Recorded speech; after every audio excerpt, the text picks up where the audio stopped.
Aí, senhoras e senhores, estamos quase encerrando o nosso presente MTV. Conhecemos aí a Pop Mart Tour, batemos um papo com o YouTube, mas por falar nisso, a gente abre espaço agora para as considerações finais de YouTube e companhia, só mesmo na sua Music Television brasileira.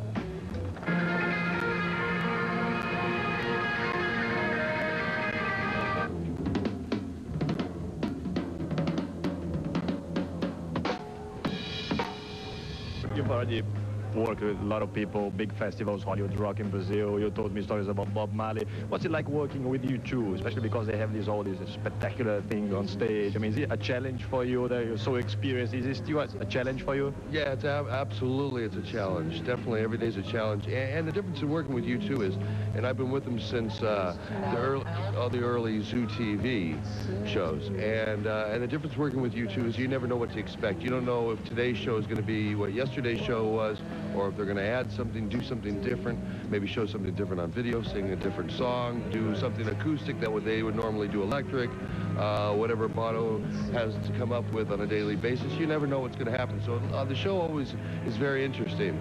The setting up of the full production of the show is also interesting because we're going from green fields to open airport lots to stadiums so every day is a little bit different. As you mentioned the Zoo TV, I mean, what do you make a comparison between these two tours? I mean, is this one bigger or is it just different? I don't think you can compare Zoo TV to the Pop Mart tour.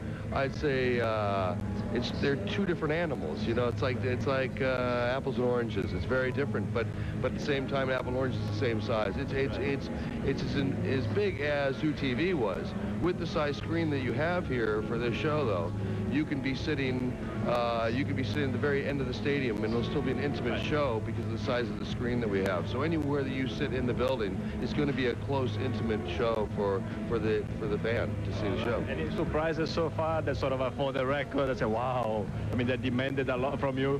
Well, you know, every day, like I said, there's a little bit, there's changes on a daily basis, you know, whether it be a song or whether it be something else, you know, the band will do or say or whatever carries on. But it's something in particular, every day there's a little bit of something. It'd take too long to explain them all. All right. You two are coming down to Brazil then with this new tour, so there's a chance we will be seeing you down there again. Oh, I can't wait to get back to Brazil. That's very deep in my heart to come back home. All right, thanks a lot. Hope to see you down there. Ciao. Thank you.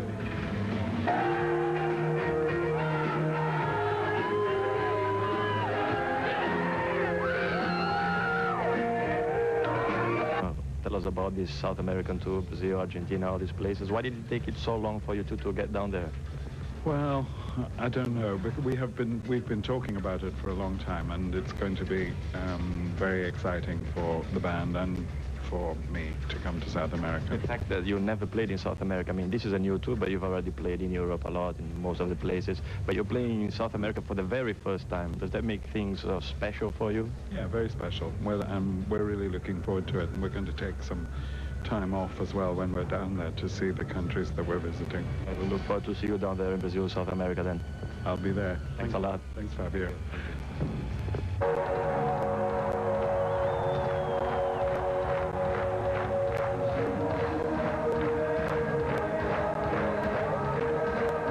My role really in that is to remind people how much money we're spending. All right. You know, because it's not a bottomless pit, it's not a hole in the ground. That's right, you know. Yeah. So, and touring at this level with, I mean, we're standing here in the truck park, you can see how many trucks we do have. And this is only part of it. There's another system in Montpellier, there's another system in Rome, you know, and people sometimes need to be reminded that all of this costs money. All right, let's hope you'll bring it down to Brazil then. It will make it to Brazil, yeah. I can assure you of that. We've had that meeting, and what you are seeing here is what you will see in Brazil. All right, thanks very much. Okay, you're welcome. Sometimes we play with celebrity, but we're only playing, you know, like people say, you know, that some people live off that, and if they're not in the paper, they feel they don't exist. And somebody once said to me, you know, you'll be a rock and roll star as long as you don't become a celebrity. I don't want to be a celebrity. You said once that celebrity has got nothing to do with rock and roll. Do you think that this is clear in the eyes of the public, of I think people? so. Yeah? I think so, because, you know, records are expensive. You know, tickets for concerts are expensive. And who wants to go give the finger to the rock and roll singer? That's what I say. It's like, unless the songs have a connection, unless people's lives are in those songs, who gives a fuck? And we're going out here with this big show. We got our 40-foot lemon. We've got our, you know, giant screen. We've got all the, you know, all the wrapping paper. And it's fancy wrapping paper, but it's the songs in the end are the reason why people are coming. And it's the soul of the group.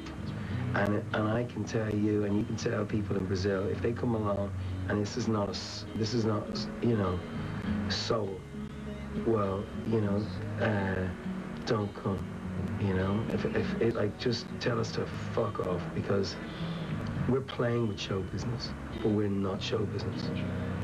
All right, we'll definitely come. Thanks very much. Hope to see you down there.